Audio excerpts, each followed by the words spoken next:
ازيكم يا شباب، هنتعلم في الفيديو ده ازاي نشغل شاشتين على نفس الكيسة. يلا بينا.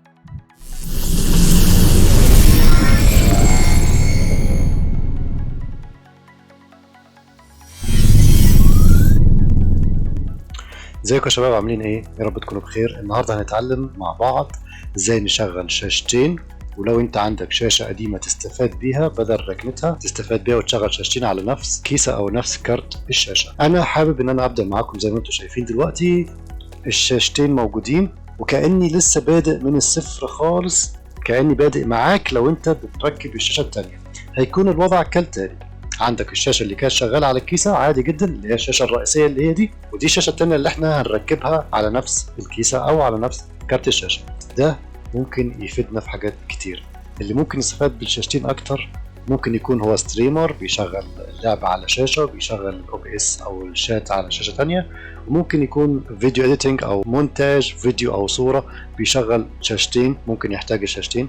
وممكن تكون انت بتشتغل في البورصة فبتحتاج ان انت تشغل الشارت بتاعك او التداول بتاعك في شاشة، وتفتح المكان التانية اخبار او توصيات او تحليلك انت في موقع تريدنج فيو او اي شيء. ممكن تستفاد بالشاشتين بشكل مختلف من مجال للتاني.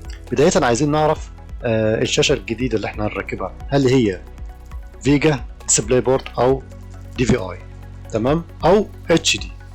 اول ما هنعرف ايه هو الوصلة اللي هتركب هنركبها في الشاشة وهنروح نركبها في كارت الشاشة. واحب انوه انه اوقات كارت الشاشة بتاعك ممكن ما يكونش نفس مخرج الداتا بتاع الشاشة اللي انت هتركبها، وفي الاغلب لو انت هتركب شاشة قديمة فهي هتكون فيجا. وانا عايزك ما تقلقش، لو الشاشة بتاعتك فيجا وكارت الشاشة بتاعك مش فيجا ففي تحويلة ممكن تشتريها من اي محل بتاع قطع غيار كمبيوتر. هتنقل للكاميرا التانية وهوريكم شكل الشاشة. زي ما احنا شايفين الشاشة الجديدة لسه ما ركبتش والشاشة القديمة شغالة تمام.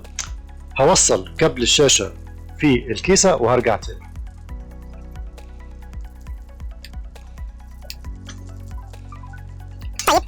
طيب انا دلوقتي ركبت الكابل وهشغل الشاشة، وهيتم عندنا الشكل ده بالظبط. في البداية خالص هتكون زي ما احنا شايفين الشاشتين مطبقين زي ما هو كأنه شاشة واحدة وعملنا لها دبل. حلو. طيب نرجع هنا للصورة هنا، وكل اللي احنا هنعمله هندوس كليك يمين وهنيجي عند كلمة display setting. واحب انوه قبل ما تعمل كده انت لازم تكون معرف كارت الشاشة اذا كان نيفيديا او AMD. بعد ما تقوم بالتعريف كارت الشاشة هتدوس كليك يمين تخش على display setting. حلو. ودلوقتي انا هجيب الشاشتين مع بعض عشان تشوف نعمل ايه بالظبط. في بادئ الامر هيكون نفس كده، لما تدوس على كلمة identify. الكلمة دي صعبة جدا، مش عارف دايما ليه بتلخبط فيها. identify تمام. بيتجيب لك هنا 1 و2 وهنا 1 و2 زي ما احنا شايفين كده، هنا 1 و2 هنا 1 و2 اللي هي الصورة اللي انتوا شايفينها معايا دلوقتي هنا في الشاشة دي. جميل. عشان بس ما تتلخبطش معايا، انا لما بجيب صورة لشاشة واحدة اتأكد انه هي الشاشة دي، لانه هي دي الشاشة الرئيسية. تمام. انتوا كده شايفيني هي دي الشاشة الرئيسية اللي انا بوريها لك. حلو. طيب عشان نفصل الشاشة دي عن الشاشة دي بنعمل ايه؟ بنيجي عند كلمة multiple display، بندوس على دي. في الاول اول ما بتركب الشاشة بتكون هي الاختيار ده اللي فوق ده، لا احنا بنخليه الاختيار ده. ايه اللي بيحصل هنا؟ طبعا بدوس keep change. اللي بيحصل ان هو بيفصل لي الشاشة دي تمام، ليها ديسبلاي خاص بيها او ليها سكرين خاص بيها هي، والشاشة الرئيسية بتكون هنا شاشة مختلفة. حلو.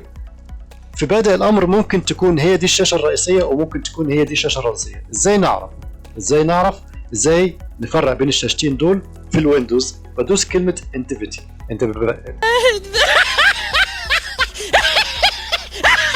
ندوس الاختيار ده عشان انا ما بعرفش انطقه بصراحة دايما بتلخبط فيه.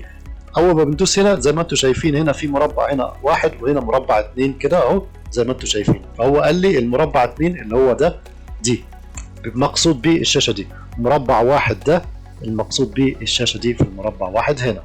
مظبوط. حلو جدا. هو في بادئ الامر دايما بيكون كده تمام. دايما بيكون كده. طبعا لما بيكون كده وادوس ابلاي، شايفين هنا الفراغ فوق؟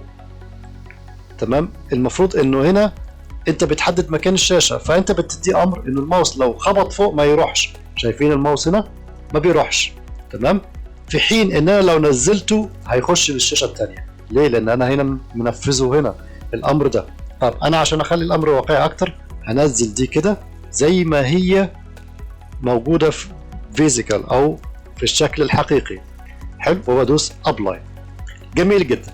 في اوقات بتكون زي ما انتم شايفين هنا الماين ديسبلاي بيكون في الايه الايقونه بتاعت الديس كمبيوتر، الريسايكل، البن، الكنترول بانر قصدي، وباقي البرامج وباقي التقسيم اللي انت ايه بتعمله. طيب ازاي انا اخلي الشاشه دي اللي هي رقم 1 زي ما انتم شايفين هي الرئيسيه، او 2 زي ما انتم شايفين هي الرئيسيه؟ بكل بساطه بنزل تحت خالص، شايفين العلامه دي make this، بدوس كده عليها فبيخلي لي شاشه رقم 2 اللي انا مختارها هنا باللون البرتقاني هي الشاشه الرئيسيه. طيب انا عايز اخليها الشاشه رقم 1 هي الشاشه الرئيسيه. بعمل ايه؟ بختار رقم 1 من هنا، يجي لي الشكل البرتقالي هنا او الازرق زي ما انت مظبط الويندوز عندك، وتدوس make this my main display بكل بساطه.